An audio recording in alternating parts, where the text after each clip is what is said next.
Bienvenue dans Défense Zone, votre podcast spécialisé dans les questions de défense et de sécurité. Chaque semaine, en plus de nos entretiens avec des militaires, policiers, gendarmes, entrepreneurs et autres experts du secteur, nous vous proposons un court résumé des actualités qu'il ne fallait pas rater ces derniers jours. Royaume-Uni. C'est une information de notre partenaire le Journal de l'Aviation. Après 50 ans de bons et loyaux services et une rénovation en profondeur dite HC2 il y a 7 ans, le ministère de la Défense britannique souhaite remplacer sa flotte de SA-330 Puma. La commande porte sur 44 machines en lieu et place des 23 Puma, mais aussi des Augusta Bell 212 de l'Army et 412 de la Royal Air Force, ainsi que des Dauphins du Special Air Service. Ce programme, appelé NMH pour New Medium Helicopter, pourrait atteindre une enveloppe budgétaire de 1,42 milliard d'euros et comprend non seulement la livraison des matériels à partir de 2025 et étalée sur 7 ans environ, mais aussi la fourniture des simulateurs, des cours pour les instructeurs, les navigants et le personnel au sol. Si le ministère de la Défense britannique s'attend à l'arrivée de 5 candidats sur les rangs avec le Bell 525, le Grey Wolf de Boeing et le Black Hawk de Sikorsky, seules 2 entreprises ont déjà candidaté avec l'AW 149 d'Augusta Westland, qui a fusionné avec Leonardo en 2016 et qui équipe actuellement les armées égyptiennes et thaïlandaises, et le H175M d'Airbus Helicopter, présenté pour la première fois au public en septembre 2021, dont l'industriel ne cache pas son grand intérêt pour le marché britannique dans ce segment. L'Allemagne et surtout l'Espagne se sont déjà dit intéressés par cette version militarisée du H175. Les candidats ont jusqu'au 20 juin pour se faire connaître. Le MOD devrait déterminer son appel auprès des entreprises désignées au mois de septembre. Allemagne. En 2017, les Allemands ont lancé leur programme STH pour le remplacement des 70 hélicoptères lourds CH-53 Stallion de la Bundeswehr. La décision, qui devait être annoncée en 2020, a finalement été annulée pour des raisons budgétaires, avait déclaré le gouvernement allemand. À l'époque, seuls 2 candidats étaient sélectionnés, Boeing avec son CH-47F Chinook et Sikorsky avec la nouvelle version du CH-53 Kick Stallion. 5 ans plus tard, et grâce au fonds spécial de 100 milliards d'euros mis en place récemment par le gouvernement allemand, c'est finalement Boeing qui vient de se faire notifier la commande de 60 appareils. Le coût de production plus faible que le King Stallion et sa capacité de ravitaillement en vol auraient fortement pesé dans la balance, sans compter son utilisation par de nombreux pays de l'OTAN, actuellement plus de 500 appareils au dernier standard dit Bloc 2. Le prix unitaire inférieur du CH-47F permet également d'acheter de plus grandes quantités, ce qui signifie une plus grande flexibilité opérationnelle pour les forces armées, a expliqué Christine Lambrecht, la ministre allemande de la Défense, et de souligner qu'ils avaient, je cite, « soigneusement pesé les avantages et les inconvénients ainsi que les risques, puis nous avons voté à l'unanimité en faveur de ce modèle. Le Chinook est moderne et éprouvé. Avec lui, nous renforçons notre capacité à coopérer en Europe. De plus, nous obtenons une flotte plus importante et gagnons en flexibilité. » Fin de citation. Pour ce nouveau marché, le constructeur américain s'est associé avec plusieurs entreprises allemandes et européennes, comme Airbus Helicopter pour le soutien, mais aussi Honeywell Aerospace, Rolls-Royce Deutschland et Lufthansa Technik, entre autres. Ce nouveau contrat d'envergure, dont Boeing se dit honoré d'avoir été choisi et impatient de travailler avec le gouvernement US et allemand pour finaliser les termes, est le deuxième gagné par l'industriel américain après la vente de 5 patrouilleurs maritimes P-8A Poséidon. Suisse. Décidé il y a quelques mois en remplacement des 25 F-5 Tiger et des 30 FA-18 Hornet, le choix du F-35 américain ne fait toujours pas l'unanimité en Suisse. Le contrat d'achat de 36 unités doit être signé avant le 31 mars 2023, mais c'est sans compter une initiative des opposants à ce projet qui a déjà réuni 90 000 signatures. Or, en Suisse, si une pétition dépasse les 100 000, elle doit être obligatoirement soumise à votation, ce qui potentiellement pourrait remettre en cause le projet. D'un côté, la ministre de la Défense, Viola Amherd, qui s'est rendue récemment aux États-Unis, a déclaré que la guerre en Ukraine obligeait de constater, je cite, « combien il est important de pouvoir se défendre, protéger la population et garantir que notre espace aérien ne soit pas utilisé par les partis en conflit. » De l'autre, le groupe pour une Suisse sans armée et le Parti socialiste suisse estiment que cette éventualité n'a pas de sens et que, avant que le premier soldat russe ne pose le pied sur le sol suisse, une guerre nucléaire aurait déjà éclaté car divers pays de l'OTAN auraient été attaqués auparavant.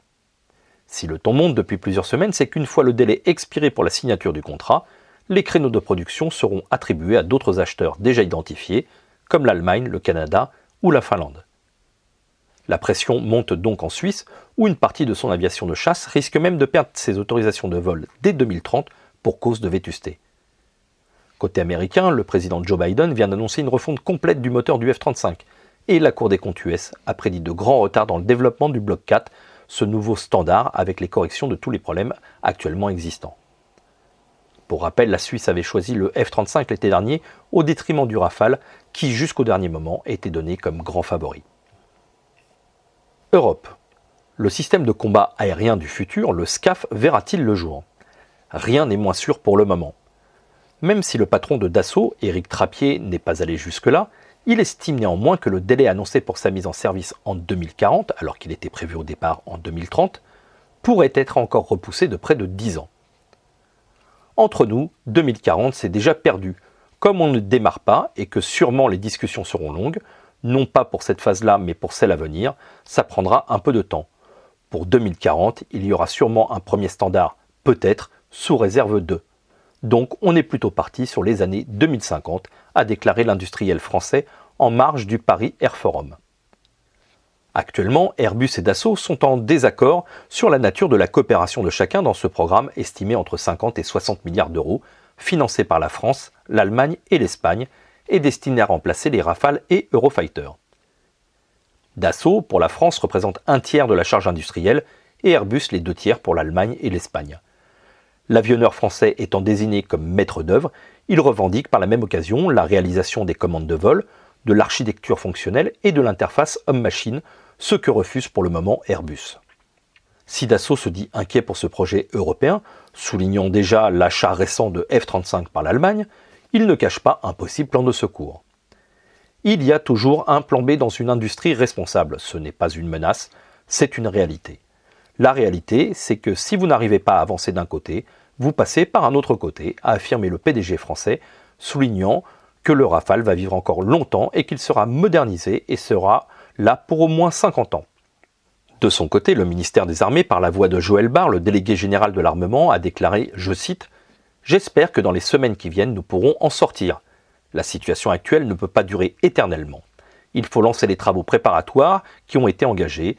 Il faut chercher l'efficacité de gouvernance et d'organisation industrielle pour avoir un responsable identifié, et il vaut mieux que ce soit le plus compétent, celui qui a la meilleure expertise, et pour notre part, cette expertise, c'est Dassault. » Fin de citation. Cyber. Début juin, l'entreprise Thales présentait son Atlas des cyberattaques 2022.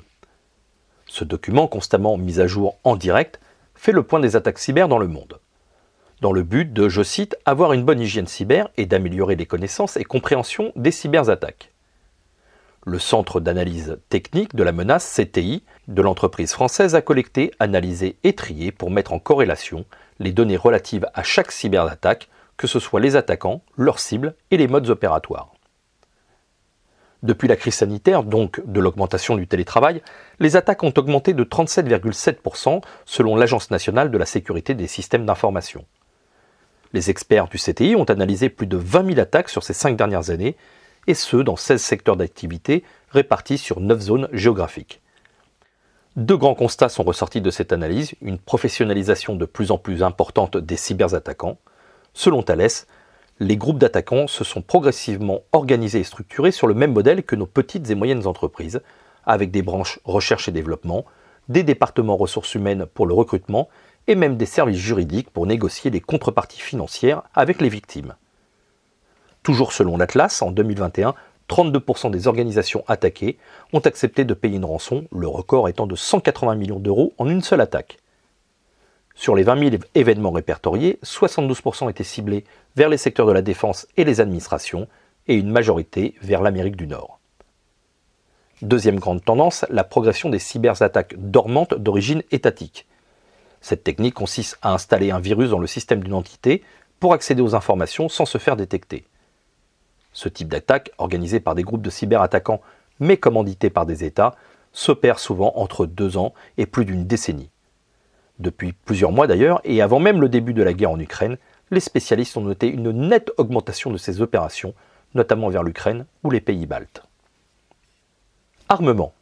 Du 13 au 17 juin, au parc des expositions de Paris-Villepinte, se tiendra le 27e salon Eurosatori, dont Défense Zone est un des partenaires médias. Après 4 ans d'absence, le salon a lieu tous les 2 ans et la dernière édition a été annulée pour cause Covid, le plus grand rendez-vous mondial en matière de défense et sécurité terrestre et aéroterrestre rouvre ses portes dans un contexte mondial où les enjeux stratégiques prennent une place toute particulière, suite au déclenchement de la guerre en Ukraine et des tensions en mer de Chine, pour ne citer que. Pour l'occasion, plus de 1700 exposants de 62 pays sont attendus sur une surface de 155 000 m². Grand absent du salon, la Chine et la Russie. Cette dernière pour des raisons assez évidentes dans le contexte actuel. La Chine, quant à elle, ne sera représentée que par 4 entreprises, dont le géant Norinco, suite à la reprise des cas Covid en Asie et la difficulté pour les entreprises de voyager hors du pays.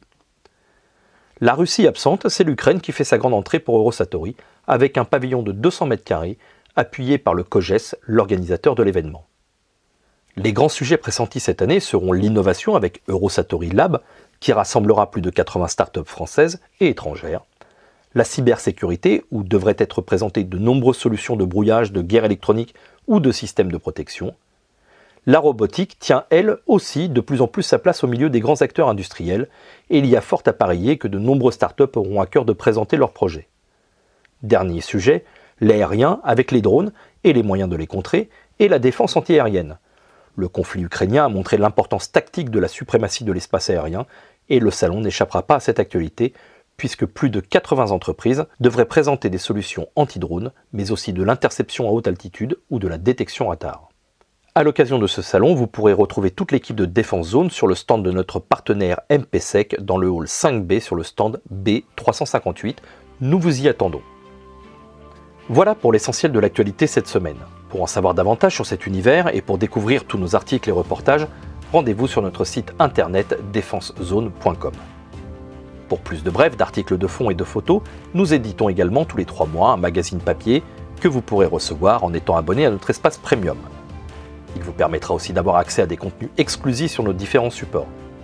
Vous trouverez tous les liens nécessaires dans la description de cet épisode. En attendant, nous vous souhaitons une bonne journée et nous vous donnons rendez-vous la semaine prochaine pour un nouveau résumé de l'actualité des forces de défense et de sécurité.